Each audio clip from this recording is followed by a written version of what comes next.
Здравствуйте! С вами YouTube канал ProBeauty KZ и я, врач-дерматокосметолог аппаратной косметологии Beauty Face Елена Румынская. Сегодня мы проведем процедуру домашнего ухода анти-эйдж возраста 50+. Наш пациент 60 лет, у него ярко выраженные признаки возрастных изменений, а именно эластоз, то есть переизбыток тканей. Также у нас есть на подбородке ярко выраженные поры.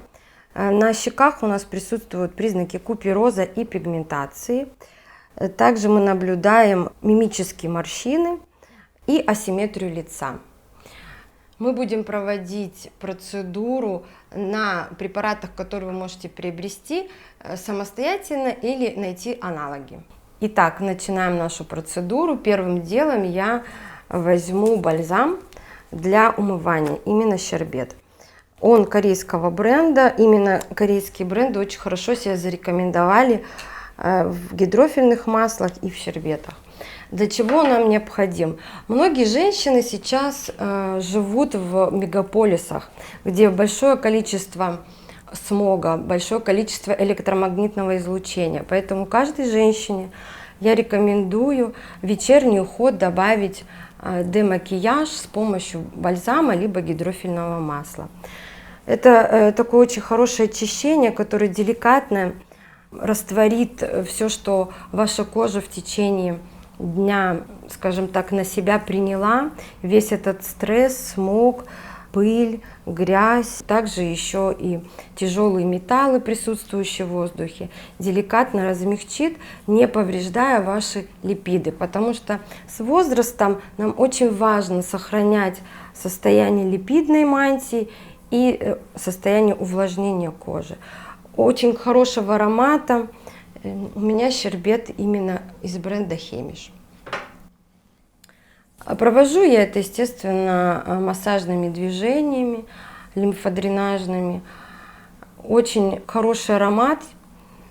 Многие женщины в восторге от этого умывания. Но надо не забывать, что это всего лишь демакияж. Его необходимо нам смывать. А вот уже очищение кожи мы будем проводить с помощью геля.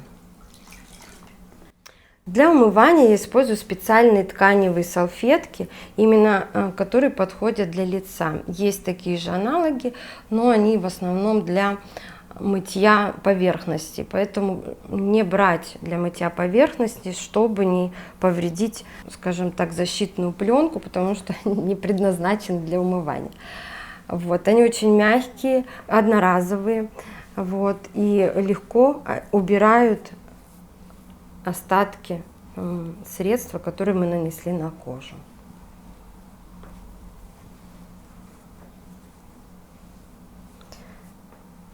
Также хорошо снимает и тушь. Модель наша сегодня без туши к нам пришла. Даже могу продемонстрировать немножко серый налет на нашей салфеточке. Следующим этапом у нас идет гель для умывания. Мы используем бессульфатный, это очень важно, особенно для возрастной кожи, потому что с возрастом у нас приостанавливается выработка кожного сала, защитные функции организма ослабевают, в том числе и кожи, поэтому важно использовать бессульфатные средства, деликатные, и они обычно не имеют пенящегося состава, то есть мы вот видим, сейчас я провожу, совершенно нет пены, это очень хорошо. Минус такого средства, то что надо использовать в течение 1-2 минут, я думаю, это не такая большая жертва для красивой, здоровой, молодой кожи. Я не использую в процедуре перчатки, потому что у меня идет одновременно и массажный способ очищения, то есть я одномоментно делаю массажи. Всю процедуру мы будем проводить массажные техники, в основном из классического массажа. После 1-2 минут нам необходимо гель обязательно смыть обильным количеством воды. Вечером я все-таки рекомендую вам использовать салфеточки, да? А в утренний уход можно просто руками смывать. Салфеточки дают особую атмосферу во время умывания в домашнем уходе, какая-то ритуальность появляется, да? Вы более тщательно, более внимательно уделяете время уходу и любви к себе, к своей коже. Она, естественно, даст вам благодарность своим чистым, сияющим видом, молодостью. Просушиваем следующий этап. Мы просушиваем излишки водички.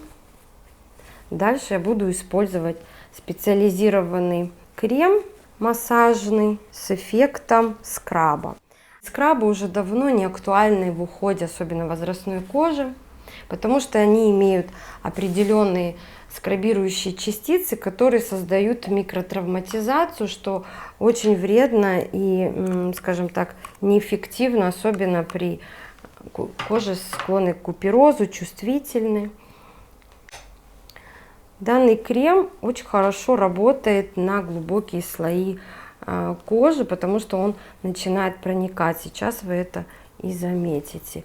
Проникая, он разрыхляет себум, то есть остатки себума, которые находятся в порах. Так как у нас модель имеет расширенные поры, для нее такой крем я рекомендую использовать 1-2 раза в неделю. Очень хорошо осветляет. А после него проницаемость компонентов будет выше намного. Сейчас вот я провожу, и магическим способом он начинает проникать и впитываться. Не больше 2 минут выдерживаем. Если у нас кожа обезвожена, как в принципе у модели нашей, то я не смогу уже долго провести массаж в некоторых зонах лица. Он уже быстро проникает. И мы уже не можем дальше проводить манипуляции. Большое внимание я уделяю зоне, где у нас расширенные поры. Это лоб, нос, межбровная складка и подбородочек. Все. Можно оставить на минуточку, если мы используем этот крем в течение месяца-двух. А если мы первый раз его используем в домашнем уходе, рекомендую сразу смывать после впитывания. Если вы уже полгода используете, тогда можете оставлять на 3 минуты. В любом случае препарат сработает, будет очень эффективен, чтобы не переразрыхлить кожу. Тоже обильно смываем. Здесь очень важно, да, обильно смывать все компоненты, чтобы они не проникали глубже, не смешивались со следующими препаратами, которые мы будем наносить, и не давали эффект раздражения. Если вы плохо смываете в домашнем уходе какие-либо хорошие умывающие средства, особенно сульфатные, либо пилинги, они остаются и создают раздражение. Как проявляется? Это будет зуд, это будет покраснение, это будет дискомфорт, это будет ощущение маски пленки на лице.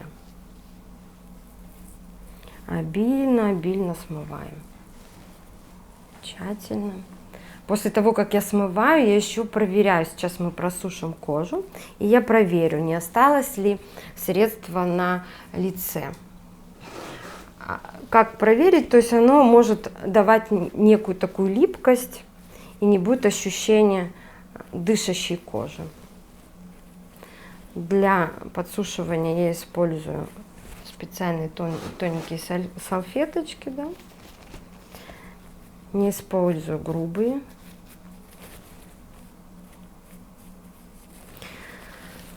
Мы наблюдаем уже хорошее очищение пор, цвет лица светлеет у нас, кожа на носике заблестела. Это говорит о том, что мы хорошо провели очищение.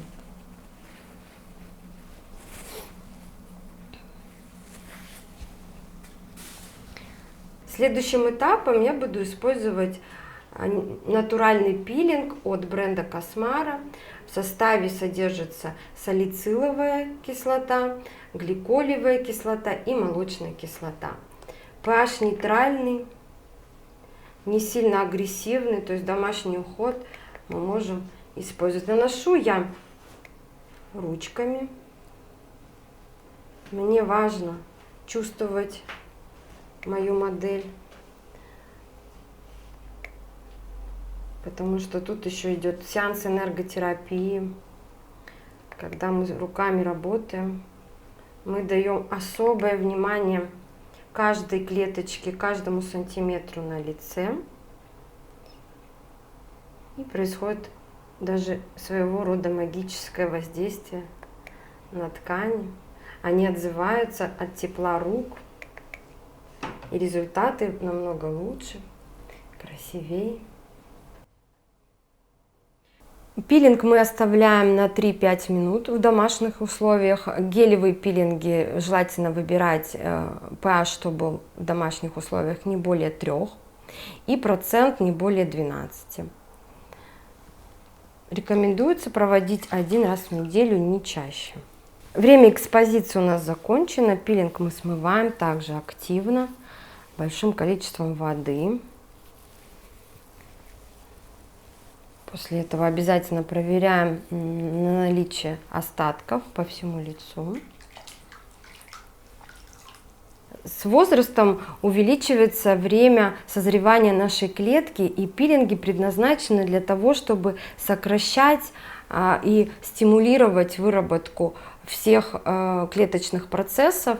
И чем чаще мы будем использовать в домашнем уходе мягкие, деликатные кислоты, тем быстрее будет обновляться кожа, тем дольше мы сохраним молодость, красоту, свежесть кожи.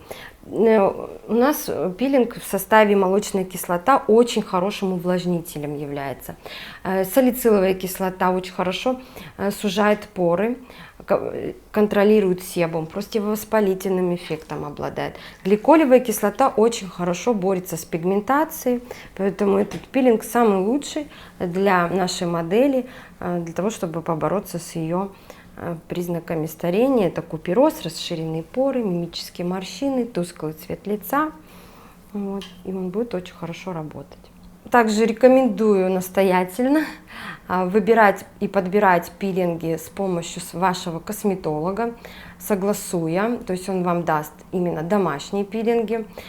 Также рекомендую вам обильно смывать после нанесения, это важно, чтобы кислота не оставалась на лице. И после пилингов важно использовать сыворотки, регенеранты и маски в одной процедуре. Ни в коем случае после пилинга не оставляйте просто открытым лицо, обязательно использовать дальнейшие этапы процедуры. С пилингом мы завершили. Сейчас я смотрю результаты работы пилинга. У нас появилось еще большее сияние, порки сузились, у нас прям кожа стала такой глянцевой, красивой, и на лбу на сияние появилось, и на подбородочке. Сейчас я буду использовать следующим этапом оксигенирующую маску. Это потрясающая вещь.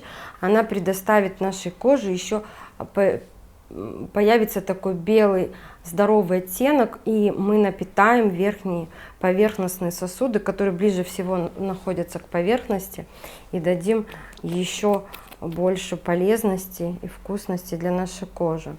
Сейчас я буду наносить, и наша кожа будет активизировать препарат. Он начнет у нас пениться, произойдет оксигенация тканей. Это у нас испанская космецевтика, и как всегда многие бренды засекречивают все компоненты, за счет которых такие чудеса с нашей кожей происходят. Главным секретом еще, который мы нашли в процессе процедур, то, что мы можем до 3 раз активизировать эту масочку. Сейчас я вам покажу, как это выглядит. Сначала мы проработаем первый этап.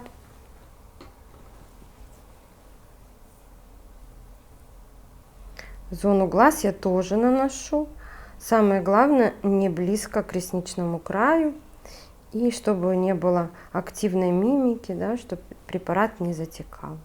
Масочка работает, пока идет активизация, да, процессов. Теперь я нанесу немножко жидкости, это обычно воду, для активизации повторно маски.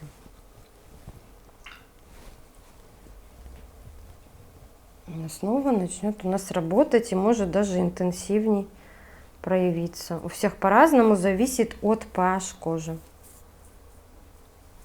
Я провожу легкий массаж, совсем едва касаясь пальчиками до кожи. Снова идет активизация. Очень хорошо сужает поры, очень хорошо осветляет, очень хорошо активизирует. Это микромассаж поверхностных сосудов, дает сияние кожи дополнительное. Я очень люблю использовать, когда мне необходимо выглядеть особо свежо перед какими-то мероприятиями. Давайте попробуем третий раз. Делайте ставки, активизируется она или нет. У всех по-разному. Увидим. Все зависит от здоровья и pH кожи. Чем здоровее кожа, тем лучше происходит оксигенация. Есть. Небольшая оксигенация есть. Отлично.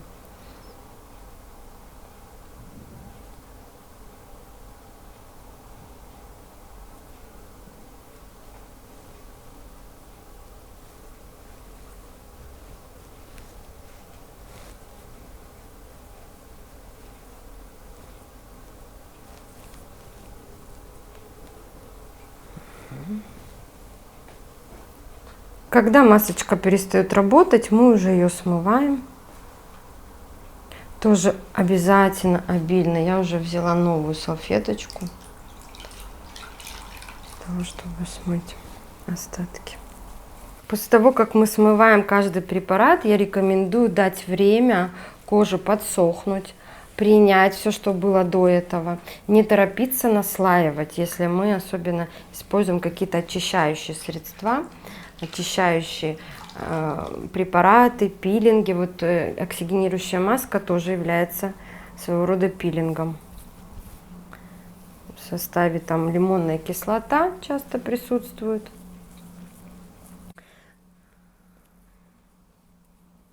Еще называют этот протокол карбокситерапией домашней. Это уже тоже популярная довольно-таки процедура, которую уже многие знают, карбокситерапия. Здесь тоже был как раз-таки этот протокол.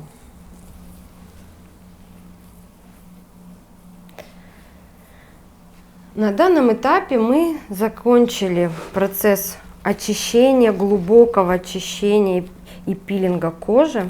После этого я буду использовать уже активные компоненты, сыворотки, маски.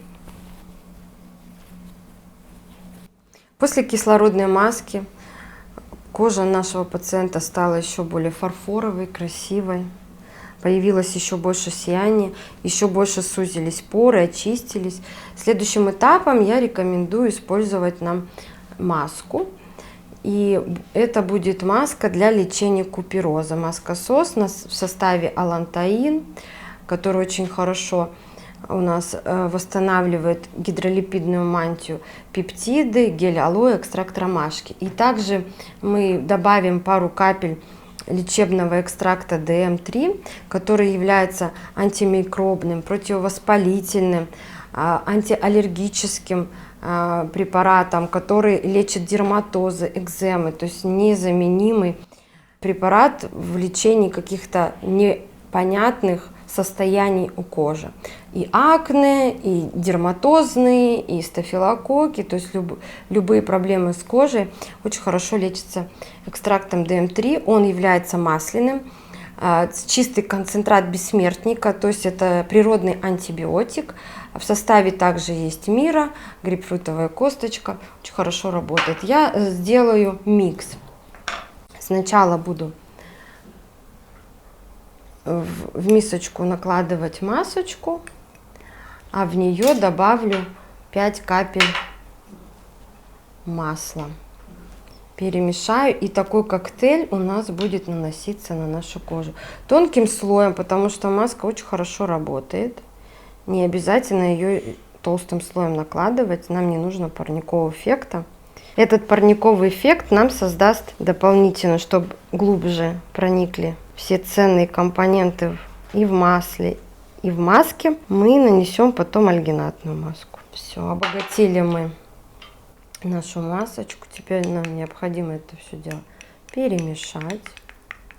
У нас уже идет терапия, лечение купероза и увлажнение, потому что часто купероз, покраснение кожи, они сопровождаются с нехваткой влаги в тканях, поэтому следите за хорошим увлажнением.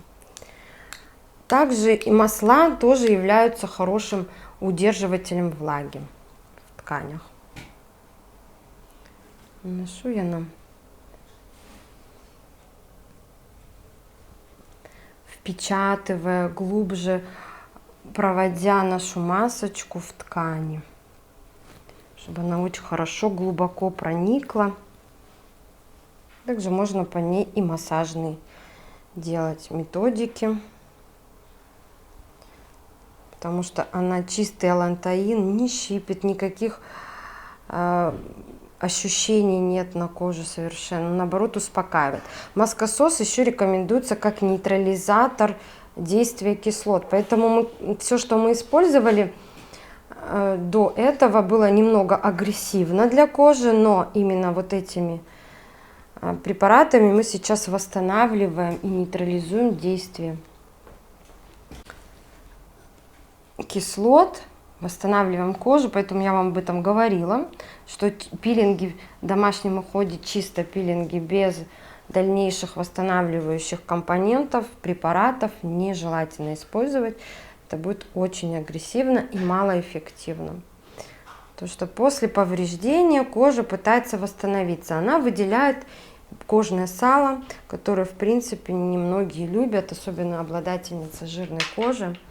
А вот это ощущение свежести, ощущение натянутости кожи, оно буквально в течение нескольких часов потом проходит, и еще больше продуцируется кожное сало. Поэтому те, кто жалуются на расширенные поры, важно кормить кожу максимально, не ждать, когда она сама начнет продуцировать необходимую защиту, необходимые липиды, необходимую влагу. Давайте ей взамен, и тогда она будет сужать поры, будет больше сияния, больше будет хорошего цвета, не серого цвета, который окисляется во время действия солнца и каких-то еще агрессивных воздействия окружающей среды, и тогда у нас получаются вот эти вот черные точки, которые это получается окисляется кислород и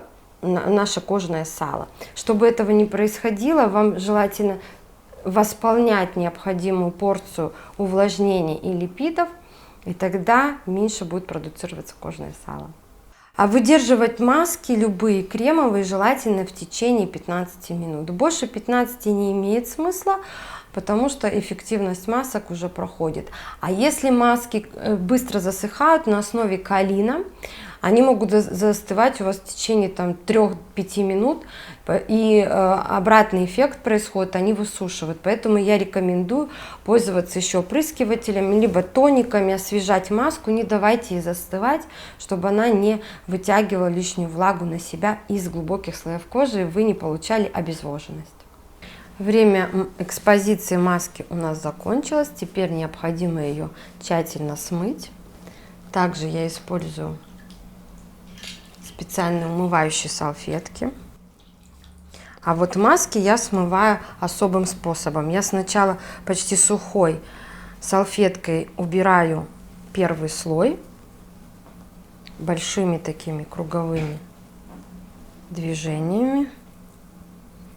Да, снимаю первый слой маски, а потом уже тщательно промываю уже остатки.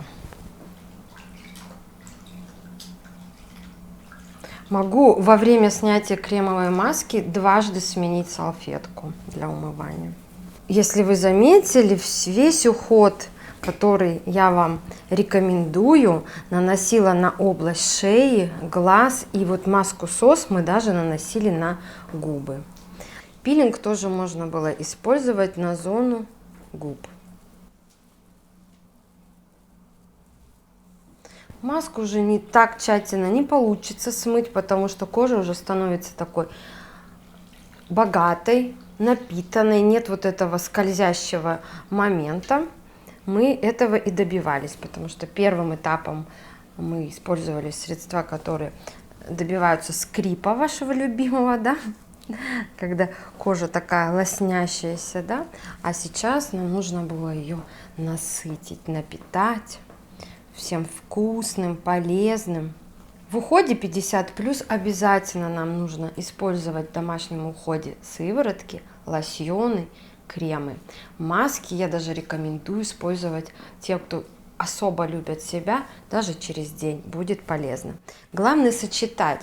День вы используете питательную маску, через день следующим этапом вы используете увлажняющую. Очень важно соблюдать вот этот баланс питания и увлажнения. Если вы чересчур используете богатые текстуры, масла, то вы получите высушивание и обезвоживание кожи, потому что будет слишком много липидов, вы растворите и свои здоровые липиды. Если вы будете много давать гелевых текстур, увлажнений, гиалуроновую кислоту, тоже получите обратный эффект высушивания и шелушения, потому что чересчур размоете именно защитную пленку липидов. Поэтому держите баланс. А в дневной уход, если это у нас идет летний период, я рекомендую днем использовать увлажняющий крем, а вечером питательный. Если зимний период, то все наоборот. Днем мы используем питательный крем, который будет защищать от агрессии холодного воздуха, ветров, снега и так далее, все, что будет попадать на нашу кожу. И питательные крема, они как масло будут согревать вашу кожу в холодное время. А вот увлажнение мы уже оставляем на вечерний уход. Потрясающий эффект. Я очень люблю свою работу, особенно люблю, когда кожа преображается под ручками, преображается после нанесения масок. Я очень люблю наблюдать после каждого препарата, как начинает меняться кожа, какие она результаты дает. Следующим этапом я буду наносить лосьон Сеина. Многие наши соотечественники недооценивают именно эту водичку. На самом деле это такой волшебный эликсир. Лучше всего проникает в кожу препараты либо масляные, либо жидкие. То есть что такое крем? Это когда мы сочетаем воду и масло в одной баночке с помощью специальных эмульгаторов. Так вот, лосьон, если он идет хорошего качества, не спиртовой, с экстрактами, а данный лосьон Сеина еще содержит и пептиды, а также специальные ферменты, которые стимулируют работу женской репродуктивной функции, а именно яичников. Поэтому очень хорошо рекомендуется наносить не только на зону лица, декольте наносится, ну вообще на все тело, для того, чтобы восстановить функцию, особенно если нам уже 50+, или продлить репродуктивную функцию как можно больше, для того, чтобы гормоны у женщины работали активнее. Благодаря этой стимуляции эстрогены работают больше, лучше, чем нежели вы не использовали этот препарат. Здесь еще в составе содержится конский каштан, который очень хорошо лечит сосуды. Это один из лучших компонентов для лечения варикоза, купероза и так далее. Очень хороший аромат. Многие женщины, когда я его наношу, если вы заметили, обильно, то есть это как эликсир. Ну, также он обладает хорошим противовоспалительным, очищающим действием. Мы можем даже делать демакияж на нем. И многие женщины отмечают, когда я наношу этот препарат на кожу, у них настроение поднимается, они как-то особо реагируют на ароматы. Это говорит о том, что это их средство, и обязательно нужно использовать в домашнем уходе. Жду, пока оно поработает, потому что бренд Жернетик любит, когда дают время составу поработать. Процедура была очень приятная для нашей модели, расслабляющая, и мне очень важно сейчас ее разбудить, поэтому я буду проводить немного щипковый массаж, чтобы дать прилив крови к тканям, к голове, чтобы она проснулась, чтобы она стала бодрая, чтобы у нее было хорошее настроение. Как раз после лосьона, пожалуйста, расслабьте мышцы. Именно глубокий, щипковый, хороший массаж разбудит нашу пациентку. Тем самым мы еще подготовим нашу кожу к восприятию сывороток, которые мы будем наносить на кожу, для того, чтобы отправить ее домой, чтобы у нее был хороший результат. Зафиксируем.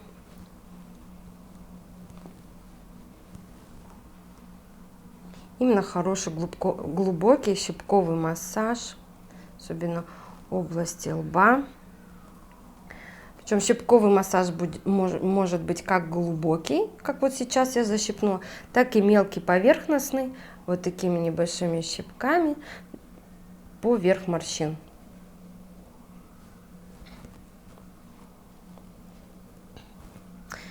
Таким способом я бужу наших пациентов и сигнализирую о том, что процедура идет к завершению, скоро необходимо будет нам подниматься с кушеточки.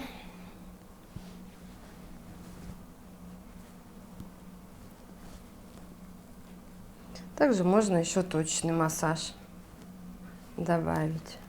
Обязательно прорабатываем околоушные раковины, потому что здесь у нас лимфоузлы находятся. Здесь очень много точек активных.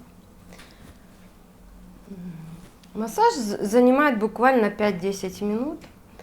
После этого я буду использовать сыворотку увлажняющую, так как у нас была уже масляная сыворотка питательная. Сейчас необходимо нам увлажнить кожу, потому что на выход и у нас идет сыворотка, в которой содержится 25% гиалуроновой кислоты. Это настолько много, ни в одной сыворотке, ни в одного бренда нет такого количества гиалуроновой кислоты. Наносим также на зону вокруг глаз обязательно, да? На зону шеи. И здесь очень важно понимать, чтобы влагу удержать на коже, гелевые сыворотки нам обязательно надо закрывать кремом и не давать им впитаться до конца, запечатать таким образом. Многие просто используют сыворотку гелевую, особенно с гиалуроновой кислотой, и оставляют. Вы получаете потом обратный эффект. Нам необходимо обязательно ее запечатать кремом, иначе она просто испарится и начнет высушивать вашу кожу, потому что гиалуроновая кислота сама по себе малоэффективна. Ее основная задача привлечь и удержать влагу в тканях. Поэтому мы сейчас наносим бальзам регенерирующий. Помните, мы очень интенсивно очищали, использовали кислоты, использовали крем-дезинкрустант, использовали оксигенирующую маску, которая очень сильно разрыхляет верхний роговой слой, поэтому нам теперь нужно восстановить после агрессии кожу. Именно этот бальзам, тоже бренда IC Clinical, используется и после лазерных шлифовок, после агрессивных каких-то процедур, и обладает таким легкой текстурой, не жирнит, не отягощает поры, не окисляется на поверхности, содержит пантенол, это то же самое, что бипантен, всем известный, также содержит и 10% гиалуроновой кислоты, и алоэ увлажнитель, то есть это самый такой богатый препарат для восстановления тканей кожи. В завершении процедуры необходимо нанести солнцезащитный крем, и если процедура проводилась в дневной период, да, если вы это делаете на ночь, то этот крем мы не будем использовать. Современные кремы с SPF-фактором обладают легкой текстурой, Они содержат и химические, и физические фильтры, поэтому тоже рекомендую согласовывать выбор средства с вашим косметологом. Вот у меня именно пленер, абсолютно легкий, невесомый, имеет эмульсионную текстуру и очень хорошую защиту, потому что и химические, и физические фильтры содержатся, подходит для чувствительной кожи. Так как бальзам очень богатого был компонента, и у нас еще и были до этого сыворотки, соответственно, я небольшим количеством наношу крем SPF, что кожа уже достаточно увлажнена, напитана. Также хочу вам сказать очень важный момент. Данная процедура в домашних условиях проводится на здоровую кожу после согласования ее с вашим косметологом, либо с вашим консультантом по космецевтике, либо по косметике. Всегда консультируйтесь, если у вас есть какие-то высыпания, если у вас какие-то дерматозы, если у вас шелушение, если у вас чувствительная аллергичная кожа. Не рекомендую экспериментировать с препаратами, лучше довериться профессионалам. На этом все. С вами была я, врач-дерматокосметолог Центра аппаратной косметологии Beauty Face Елена Румынская. Если у вас есть вопросы, какие-то замечания, какие-то поправочки, какие-то недоумения, пожалуйста, оставляйте это все в комментариях, я обязательно на каждый отвечу. И подписывайтесь на наш канал про Beauty KZ. До новых встреч!